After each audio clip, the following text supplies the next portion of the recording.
It's time for the next level of the backrooms. Level 1. That's right, we started on level 0, now we're on level 1, the habitable zone. The habitable zone, and this is something I forgot to do last video, is a minimal survival security, which means it, for the most part, it is safe, secure. The presence of anomalous resources like food and water and shit. Minimal entity count, despite what you're gonna see later.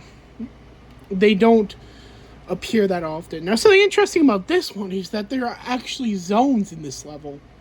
The Aquila Zone, the Guild Zone, the Gothic Zone, the Ouroboros Zone, the Garden Zone, and the Fabled Sector.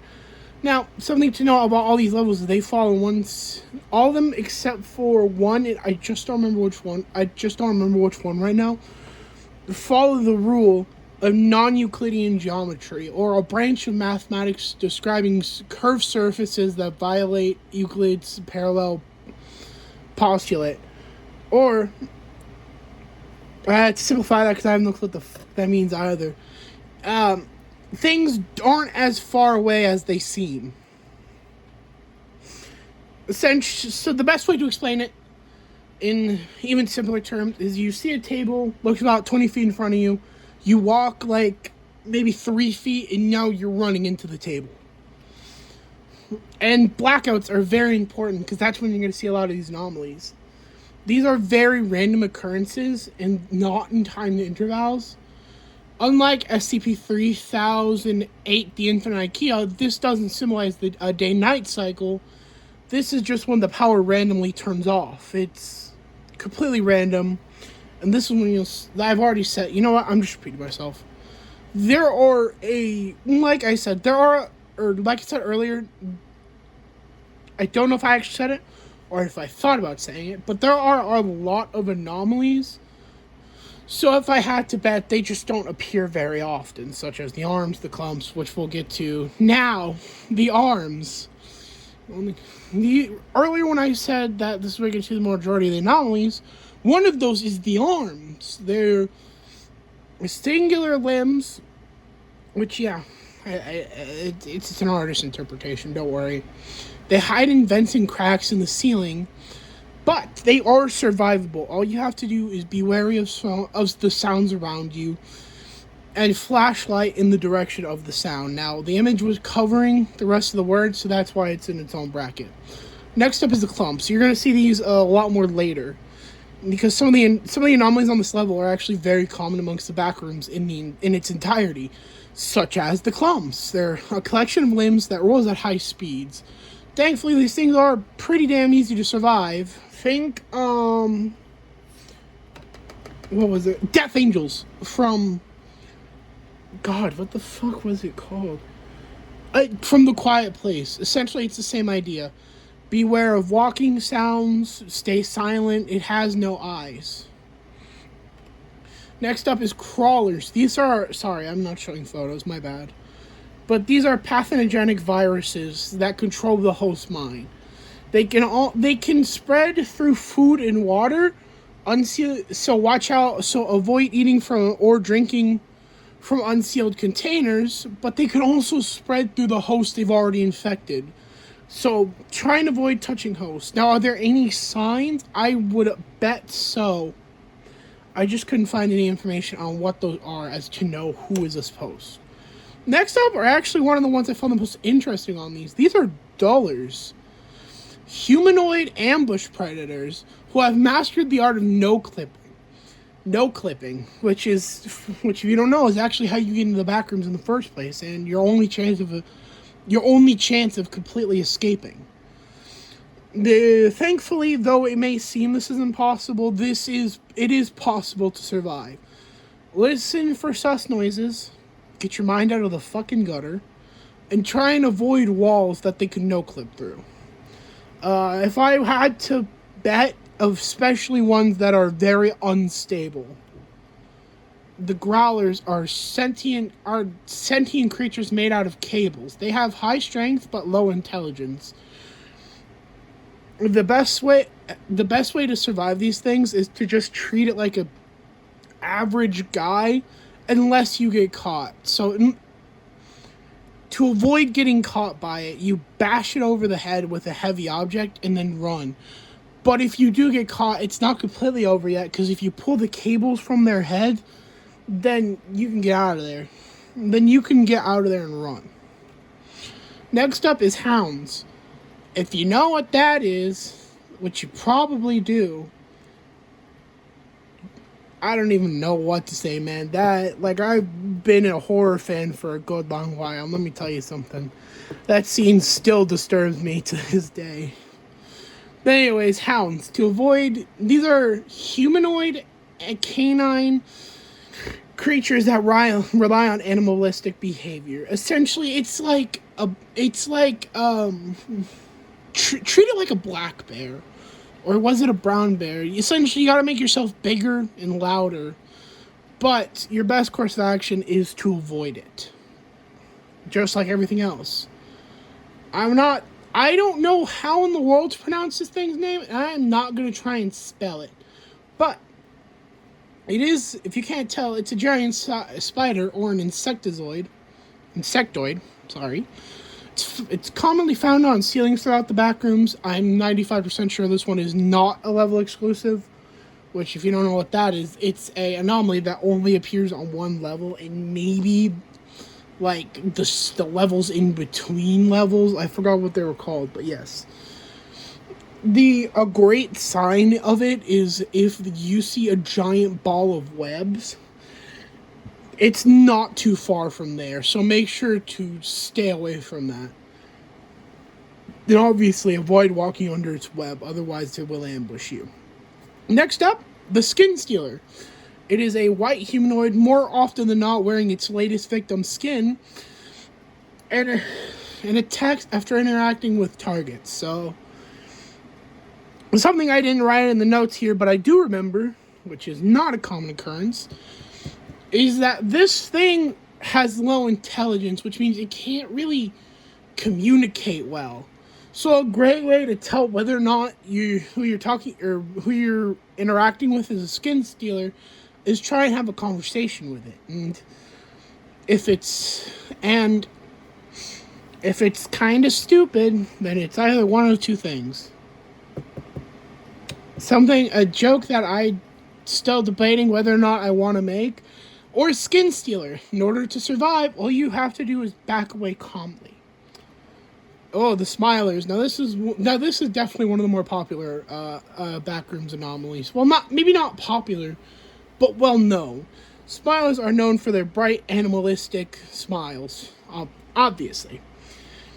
But something that is not particularly known about them is that whenever they've not physically latched onto a victim, whenever they've caught sight of somebody of their next victim, they'll get really noisy.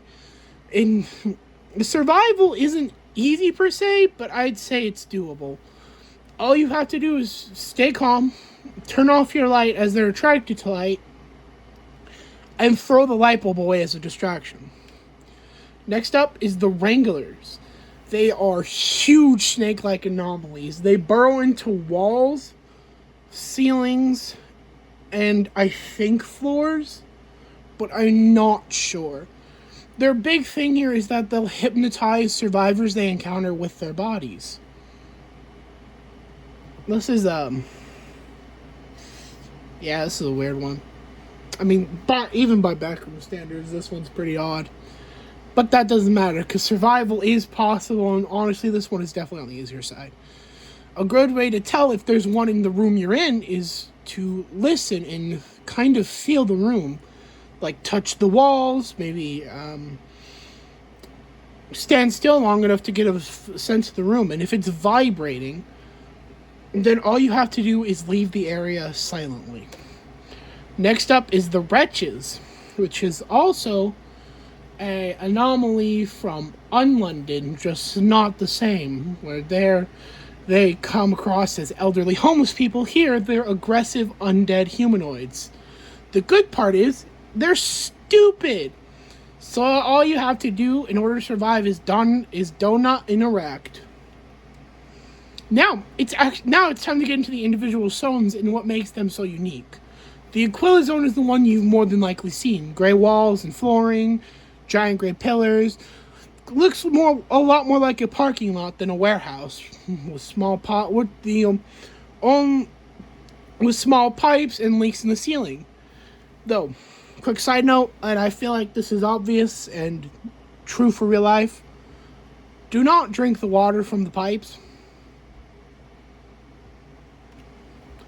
Next up is the guild sector. This is actually your less hostile area. It's more colorful, more bright due to the fact that there's more lights. It's got more diverse agriculture from the last one. Just compared to the last one, from here the agriculture gets... There are crates here that house food and water, and lots of other supplies that you'll need to survive. Next up is the Gothic sector. The only difference between this and like the last ones are the Gothic architecture, the noticeable Gothic architecture, and the circulatory pillars. The Ouroboros sector, the smallest sector, it's in a perpetual state of construction, and ladies and gentlemen, this one is full of zone exclusive entities, which are shadow workers in overalls working for a backrooms construction company that are in... Well, I think the best way to put it would be a permanent state of building this sector and this sector alone. Now, the Ouroboros I've said the SCP so many times, but I already put it in the script, so let's continue on with it. The overall theme of what the fuck does that mean? Anyways, in the SCP Foundation, the Ouroboros cycle represents the attempt to destroy the Foundation often ends with those people joining it. But, and I don't know which degree of science it would be, but in real life, the Ouroboros represents the cycle of death and rebirth. Next up is the Garden sector, which is full of verdant colors and blooming plants, but it doesn't support human life. It is important that you avoid at all costs, because staying for an hour or more will turn you into the plant. So take a look at that and realize how many victims this sector has claimed. The Fabled sector. Now actually, if you'll excuse me, we're going to leave this for a second. Come on over here to the wiki, because I felt like reading you what is over here is better. The backrooms is no stranger to change. Anyone with a working pair of eyes can tell you that. One needn't go farther than taking a casual stroll through the perpetual streets of the Endless City, future video, in order to find all the appropriate evidence. What most individuals do not realize is that there is far more depth to the evolution of the backrooms than meets the eye. I don't blame them. The chance of surviving for a long period of time to witness it firsthand is incredibly small. And for the few that do try to understand this reality, they can only witness fixed versions of the past and future, assuming they are only bursting in and out of existence. Yet change is only one side of the equation in the endless cycle of liminal evolution we find ourselves in. With only half of the story, understanding the true scope of the situation is often missed. The Backrooms is a two-way street, one of change and one of stagnation. There is no better example of this than the Fabled sector. Once a stronghold of human life, it was eventually lost to time. The endless shifting hallways manipulated the terrain in such a fashion that it isolated this area 300 years ago.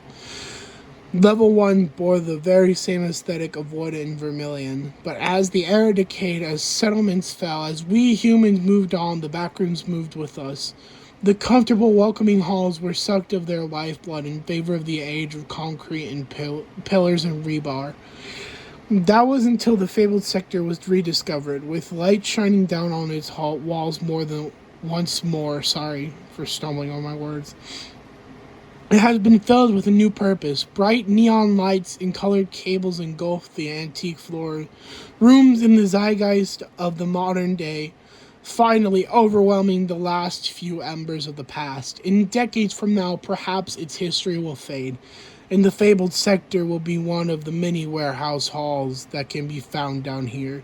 Change isn't constant but inevitable.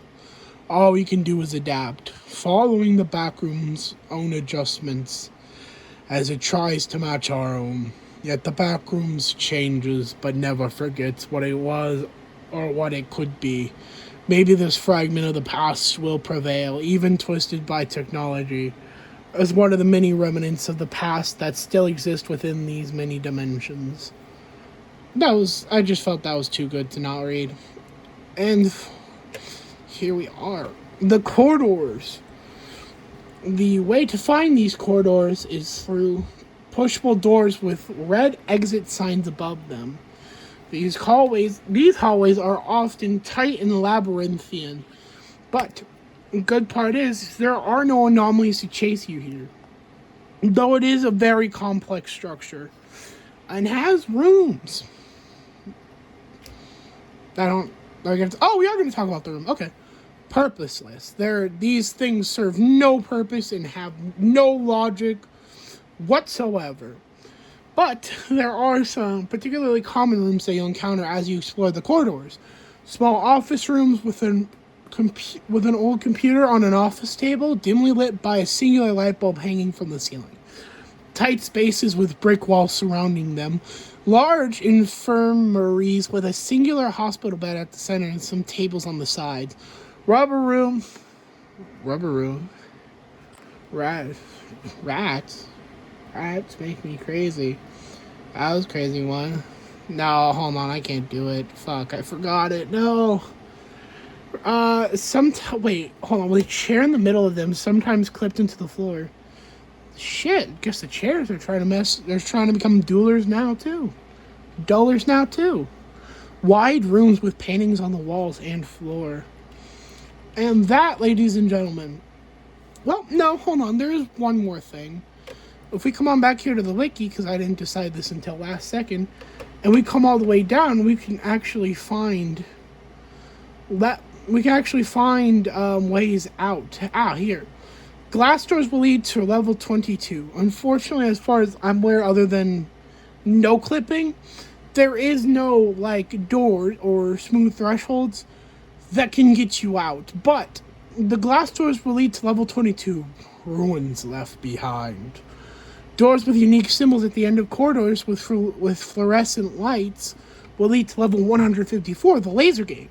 Ice-coated metal doors will lead to 159, Beastland. Bunker doors will lead to 218, Dead Man's Mile. A wooden door in nonsensical locations will lead to 389, the Gaming Hall. Double doors that resembles those of lifts or elevators, my dumbass, will lead to a staircase going to level 998, a path across hell and towards any beyond. Plain white wooden doors will lead to 998.2.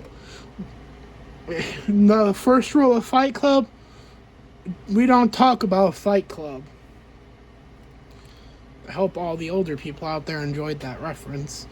And then a specific sequence of doors and halls can take the wanderer to the hub. Now that is it for today.